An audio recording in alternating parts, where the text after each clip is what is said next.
Assalamualaikum warahmatullahi wabarakatuh. Kami dari kelompok 8 akan menjelaskan terkait materi analisis pembangunan ekonomi daerah, di mana materi ini untuk memenuhi tugas mata kuliah ekonomi regional, dosen pengampu Bapak Muhammad Kurniawan ME. Dengan saya Ahmad Dirobis sebagai moderator sekaligus pemateri kelima. Saya Septianisa sebagai pemateri keempat. Dan saya Wilda Febrian sebagai pemateri ketiga. Saya Safira sebagai pemateri kedua. Saya Dimas Masa sebagai pemateri pertama. Oke, untuk lebih lanjutnya, Baik, menjelaskan tentang definisi kebijakan pembangunan ekonomi daerah.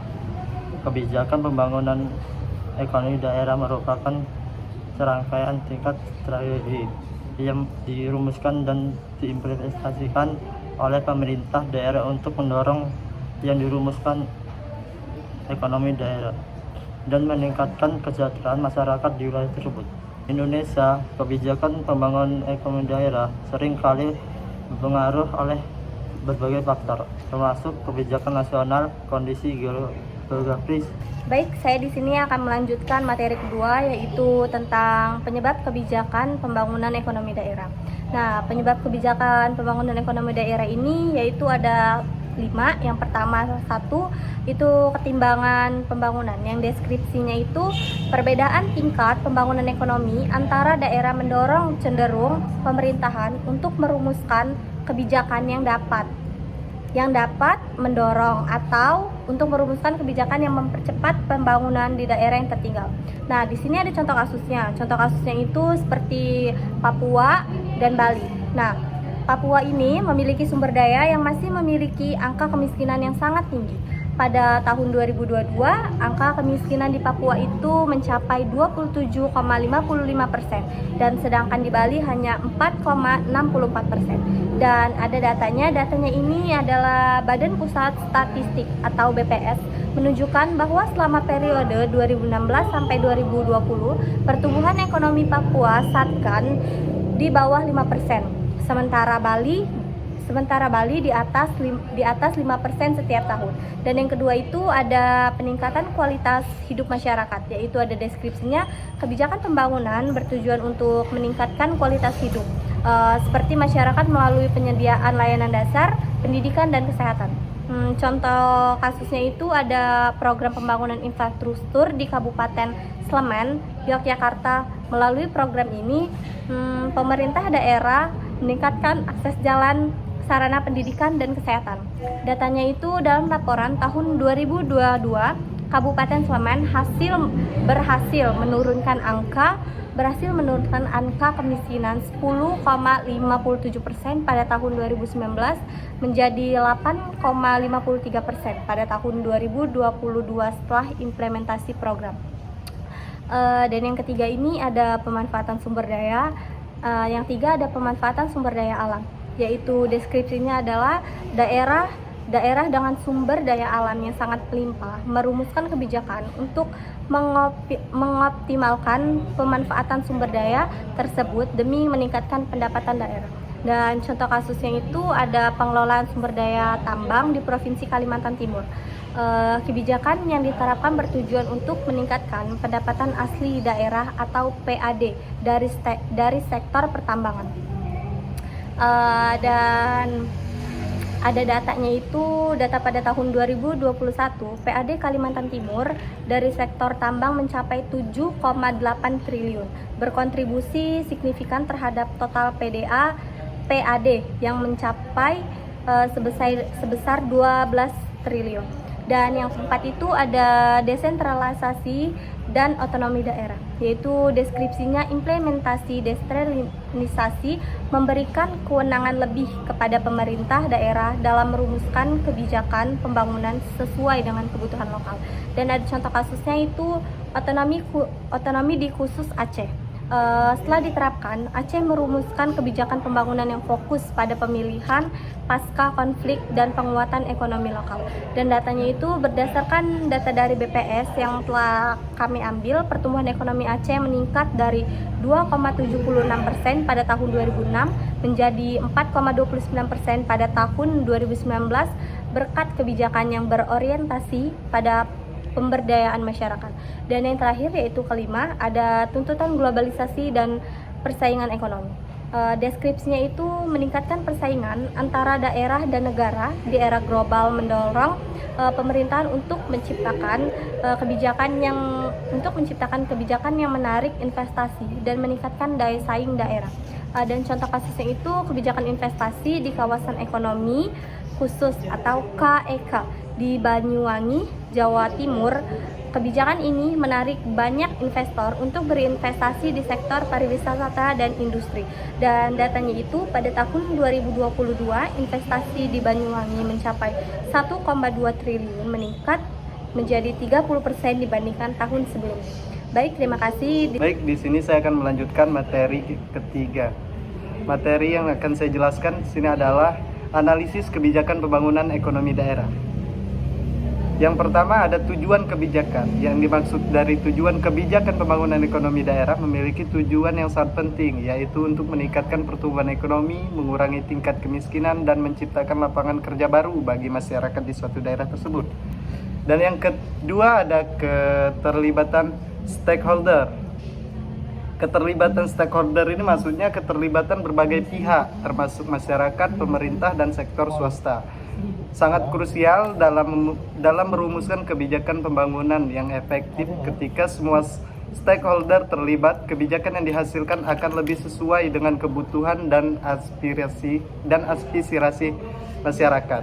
Yang ketiga ada peningkatan infrastruktur. Yang dimaksud peningkatan infrastruktur di sini yakni kebijakan yang memfokuskan pada pembangunan infrastruktur memiliki dampak signifikan terhadap pertumbuhan ekonomi daerah. Infrastruktur yang baik dapat meningkatkan aksesibilitas, mempermudah mobilitas barang dan orang, serta mendorong pertumbuhan sektor-sektor ekonomi lainnya.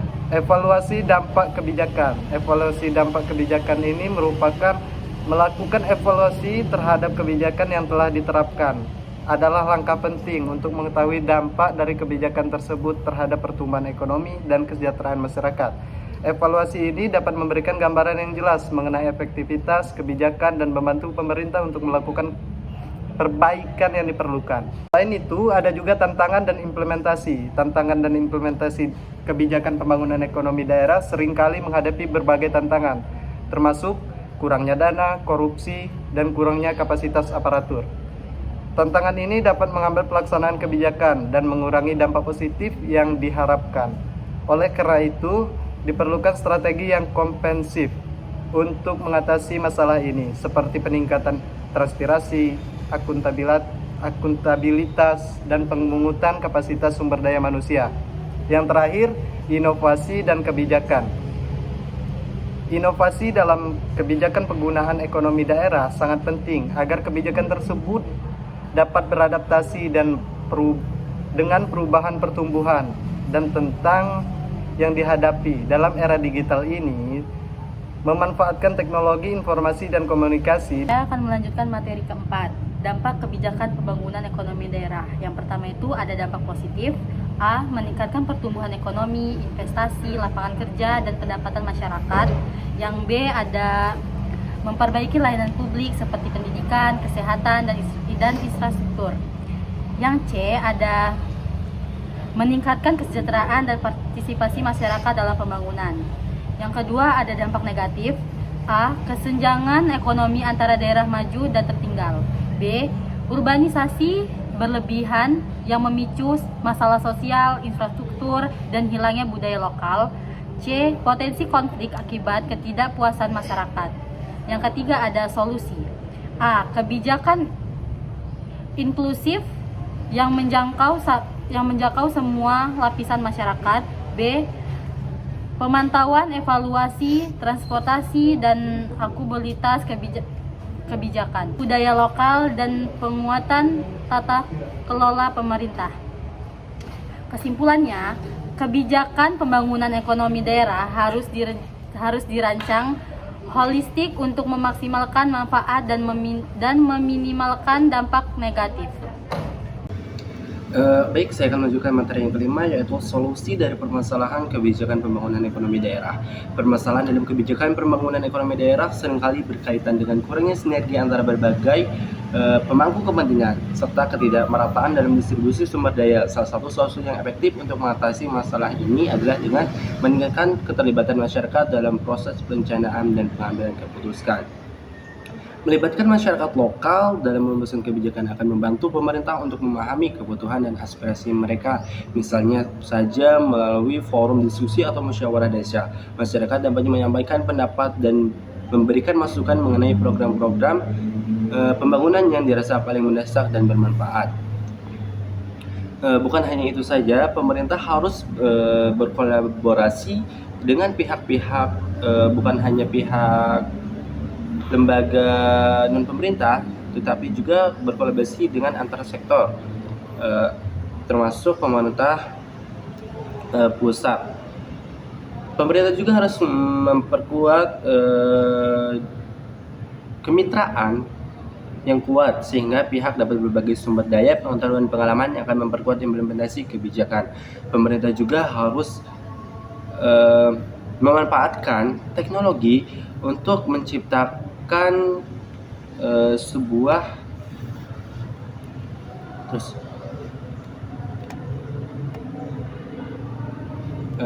pemerintah juga dapat memanfaatkan teknologi untuk membuat kerjasama ini, misalnya dengan menciptakan platform digital yang memfasilitasi pertukaran informasi antara pemangku kepentingan. Dengan pendekatan kolaboratif, solusi yang dihasilkan dapat lebih relevan dan efektif.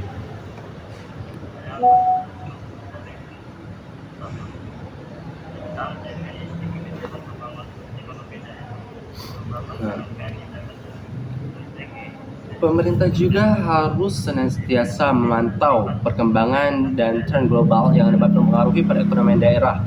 Solusi yang bersifat inovatif dan responsif terhadap perubahan ini sangat penting untuk memastikan keberlanjutan dan daya saing daerah. Misalnya pemanfaatan teknologi digital dalam berbagai sektor ekonomi seperti pertanian, perdagangan, dan layanan publik dapat menjadi langkah strategis untuk meningkatkan efisiensi dan produktivitas. Dengan demikian, solusi yang diambil tidak hanya menyelesaikan permasalahan yang ada, tetapi juga mempersiapkan daerah untuk menghadapi tantangan di masa depan. Baik, itulah tadi pemaparan materi dari kelompok kami. Semoga materi yang kami sampaikan dapat bermanfaat bagi orang banyak, dan juga bermanfaat bagi kami pribadi. Kami mohon maaf apabila ada kekurangan baik dari tutur kata ataupun intonasi. Kami akhiri, wabillahi taufiq wal hidayah. Wassalamualaikum warahmatullahi wabarakatuh.